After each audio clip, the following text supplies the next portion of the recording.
Hello दोस्तों, कैसे हैं। उम्मीद है कि आप लोग बहुत अच्छे होंगे। दोस्तों, इस वीडियो में शून्य की संख्या निकालने को सिखाएंगे।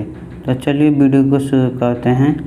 यदि ये वीडियो आपको अच्छी लगी तो अपने दोस्तों के पास शेयर जरूर कीजिएगा। दोस्तों, किसी भी संख्या में शून्य की संख्या निकालना हो तो उसमें एक सम संख्या व 5 का होना अति आवश्यक है। तो चलिए वीडियो को शुरू करते हैं। कोई भी संख्या दिया गया हो और उसमें जो लास्ट में दिया गया हो, जहाँ तक बोले कि इसके गुणनफल में शून्य की संख्या निकाले तो संख्या में 5 से भाग दे देंगे। यानी इसमें 20 तक बोला है तो इसमें 20 से 5 से भाग देंगे। यानी इन सभी संख्याओं को आपस में गुणा करें 20 तक तो गुणनफल में शून्य की संख्या कितनी होगी।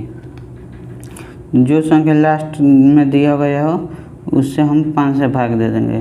तो जो संख्या बच गया है वही हमारा आंसर हो जाएगा। यानी 5 से भाग देंगे तो कितना बार में कटेगा, 4 बार में। तो 5 चौका 20, 4 हमारा इसका आंसर होगा। आइए दोस्तों अगले सवाल देखते हैं। अगले सवाल है 1 गुने 2 गुने 3 गुने 4 गुने 5 गुने ... 60 तक के गुणनफल में शून्य की संख्या कितनी होगी। यानी सभी संख्याओं को गुना करें तो हमारा गुणनफल में शून्य की संख्या कितना इक्वल करेगा। तो जो संख्या यहाँ दिया होता है उसमें हम 5 से भाग दे देंगे। यानी 5 से भाग देंगे तो कितना बार में कटेगा, 12 बार में। फिर 12 को 5 से भाग देंगे तो ये कितना बार कटेगा, 2 बार। तो इन दोनों को जोड़ देंगे तो हमारा आंसर हो जाएगा। यानी 12 2 14, इसका सही आंसर होगा 14। यानी इन सभी संख्याओं को आपस में गुणा किया जाए तो लास्ट में जो संख्या आएगा उसमें 14 को शून्य होगा। आइए दोस्तों अगले सवाल देखते हैं। दोस्तों, इस वीडियो में शून्य की संख्या निकालने को 3 टाइप से बताएंगे। तो वीडियो अच्छी लगी तो अपने दोस्तों के पास शेयर जरूर कीजिएगा। आइए अगले सवाल है 1 गुने 2 गुने 3 गुने 4 गुने ... 500 तक के गुणनफल में शून्य की संख्या कितनी होगी। यानी कोई भी संख्या दिया गया हो और 500 तक बोले या यहाँ जो संख्या बोले उसमें हम 5 से भाग देंगे। यानी 500 तक बोला है तो 5 से भाग देंगे तो ये कितना बार में कटेगा, 100 बार में। उसके बाद फिर 100 को हम 5 से भाग देंगे तो ये कितना बार में कटेगा, 20 बार में। फिर 20 को हम 5 से भाग देंगे तो ये कितना बार में कटेगा, 4 बार में। अब इन सभी संख्याओं को आपस में जोड़ देंगे। यानी 100 और 20, 120 और 4, 124। यानी इन सभी संख्याओं को आपस में गुणा किया जाए तो लास्ट में 124 को शून्य आएगा। तो इसका सही आंसर होगा 124। आइए दोस्तों अगले सवाल अगले टाइप से देखते हैं। अगले सवाल है 2 गुने 4 गुने 6 गुने 8 गुने ... 30 तक के गुणनफल में शून्य की संख्या कितनी होगी। यानी इस संख्या में लगातार दिया गया है और इसमें केवल सम संख्या दिया गया है। ऊपर वाले में सम विषम दोनों मिला कर दिया है, लेकिन टाइप 2 में दिया है केवल सम संख्या दिया है। तो इसमें अगर 30 तक बोला है तो इसमें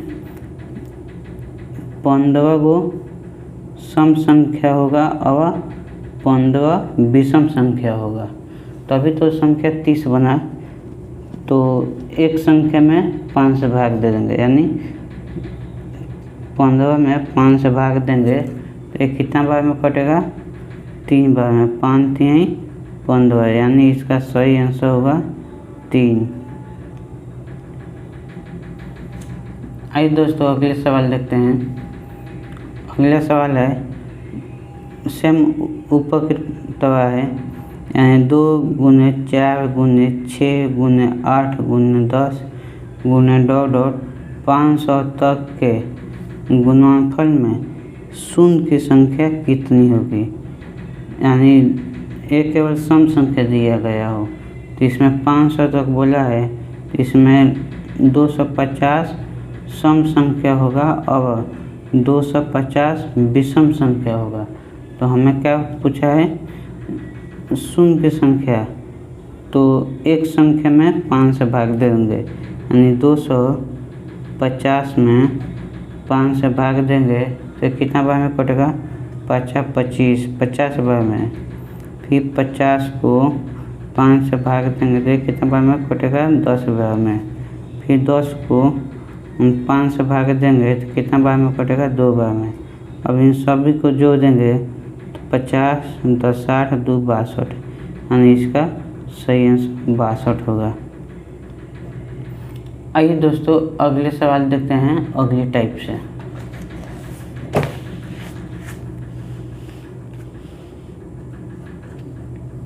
अगला सवाल है 1 गुने 3 गुने 5 गुने 7 गुने डॉट डॉट 99 तक के गुणनफल में शून्य की संख्या कितनी होगी।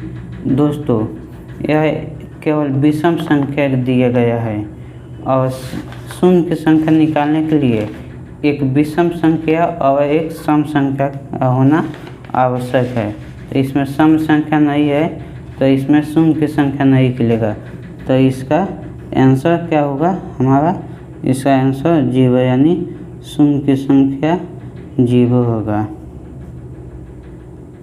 शून्य की संख्या इक्वल टू 0 हमारा इसका आंसर होगा।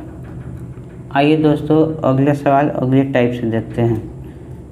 टाइप 3 बोला है 1 का स्क्वायर गुने 2 का स्क्वायर गुने 3 का स्क्वायर गुने 4 का स्क्वायर गुने 5 का स्क्वायर गुने डॉट डॉट गुने 20 के स्क्वायर तक के गुणनफल में शून्य की संख्या कितनी होगी।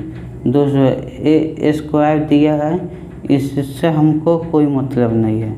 मान लीजिए स्क्वायर ने दिया है और ये लगता दिया गया है, तो ये जितना अंत में दिया है उसमें हम 5 से भाग देते हैं, यानी 20 को हम 5 से भाग देंगे। ये कितना बार में कटेगा, 4 बार में। तो यहाँ 4 लिख देंगे और स्क्वायर, अब उसके बाद ये स्क्वायर दिया है तो इसके मतलब 2 होता है, यानी इसमें 2 से गुना कर देंगे। वह कितना हो जाएगा, 4 दूनी 8, इसका सही आंसर निकल कर आएगा 8। चलिए दोस्तों अगले सवाल देखते हैं।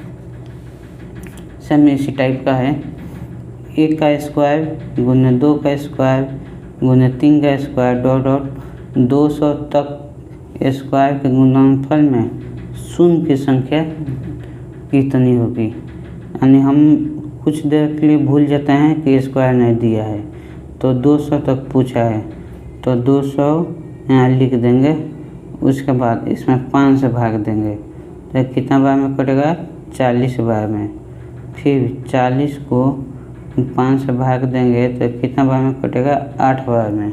फिर 8 को हम 5 से भाग देंगे तो कितना बार कटेगा, 3 बार, सॉरी 1 बार। तो इन सब को जोड़ेंगे 40 8 48 49 हो जाएगा। ठीक, अब स्क्वायर दिया है तो इसमें 2 से गुना करेंगे। स्क्वायर दिया है तो 2 से गुना करेंगे, और अगर क्यूब दिया हो तो हम 3 से गुना करेंगे। इसमें स्क्वायर दिया है तो 2 से गुना करेंगे, तो 49 गुने 2 इक्वल टू कितना हो जाएगा, 98। इसका सही आंसर हो जाएगा 98। आइए दोस्तों अगले सवाल देखते हैं। अगले सवाल है 1 का क्यूब गुने 2 का क्यूब गुने 3 का क्यूब गुने 4 का क्यूब गुने 5 का क्यूब डॉट डॉट 200 क्यूब तक के गुणनफल में शून्य की संख्या ज्ञात करें। यानी शून्य की संख्या कितनी होगा। तो हमें एक क्यू से कोई मतलब नहीं है, मान लेते हैं कुछ देर के लिए क्यू ने दिया है। तो क्या निकालने का प्रोसेस है, जो संख्या लास्ट में दिया हो तो यहाँ लिख लेंगे और इसमें 5 से भाग देंगे। तो ये कितना बार में कटेगा, 40 बार में। फिर 40 को हम 5 से भाग देंगे तो कितना बार में कटेगा, 8 बार में। फिर 8 को हम 5 से भाग देंगे तो कितना बार में कटेगा, 1 बार में। अब इन सब को जोड़ेंगे तो कितना हो जाएगा हमारा 49। अब क्यू दिया है तो इसमें 3 से गुना करेंगे, क्यू दिया है तो इसमें 3 से गुना करेंगे। तो अब गुना करें तो 9 तिका 27 के साथ हाथ में का 2 और 4 3 12 और 2 14, 147 इसका सही आंसर। तो चलिए दोस्तों, आज के लिए इतना ही बना देते हैं, फिर मिलते हैं अगले वीडियो में। यदि ये वीडियो आपको अच्छी लगी तो अपने दोस्तों के पास शेयर जरूर कीजिएगा।